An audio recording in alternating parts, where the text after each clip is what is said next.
ஒரு குட்டி கதை சொல்கிறேன். ஒரு ஹிந்து, ஒரு முஸ்லீம், ஒரு கிறிஸ்டின், அப்துல்லா, ஆண்டனி, ஆனந்த், இவங்க தான் 3 பேர். இவங்க சிறு வயதில் இருந்தே ஒரே ஸ்கூலில் படிச்சிருக்காங்க. ஒரே கல்லூரியில் படிச்சுட்டு ஒரு வேலைக்கும் போய் ஒரே கம்பெனியில் வேலை பார்க்குறாங்க. அவ்வளோ ஒத்துமையாக இருக்காங்க. அவங்க ஃபேமிலிக்குள்ளே தீபாவளி, ரம்ஜான், கிறிஸ்மஸ் இது மாதிரி மாற்றி மாற்றி அவங்க பண்டிகைகளை கொண்டாடுறாங்க. அவங்க ஃபேமிலிக்குள்ளே ஒரு குடும்பம் மாதிரியே பழகிட்டு வந்துருந்தாங்க. கிட்டத்தட்ட ஒரு 50 வருஷமாக அதே நட்போட நல்லா பழகி இருந்தாங்க. இந்த நேரத்தில் அவங்க வேலை பார்க்குறதும் சரி, எல்லாத்துலேயுமே ஒரு ஒத்துமை உண்டு.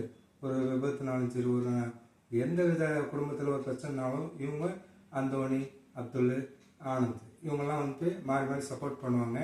நல்ல ஒரு குடும்பமாகவே இருந்துட்டு வராங்க. இதில் ஒரு நேரத்தில் ஒரு கட்டத்தில் ஒரு டீ கடையில் உட்காந்து டீ குடிச்சிட்டு இருந்திருக்காங்க.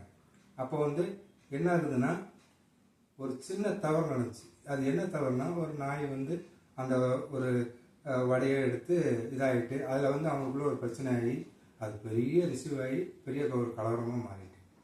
இதுலேருந்து என்ன தெரியுதுன்னா, அதாவது நல்ல பழக்கம் நம்ம கண்ணோட்டத்தில் தான் இருக்குது, நம்ம கண் பார்வையில் தான் இருக்குது. யார்கிட்ட எப்படி பழகணும் அப்படின்னு சொல்லிட்டு நம்ம அந்த பிரச்சனைகளை கிட்ட வச்சு பார்த்தா பெருசாக தெரியும். தூரத்தில் வச்சு பாருங்க, உங்களுக்கு அந்த பிரச்சனையே தெரியாது. என்ன பிரச்சனை நடந்துச்சுன்னு அதை புரிஞ்சிருந்தால் அந்த கலவரம் வந்திருக்காரு.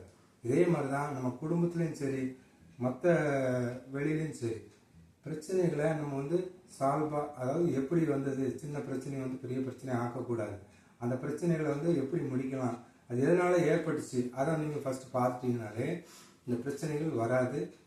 இதுதான் உங்களுக்கு நான் சொல்கிற காரணம்.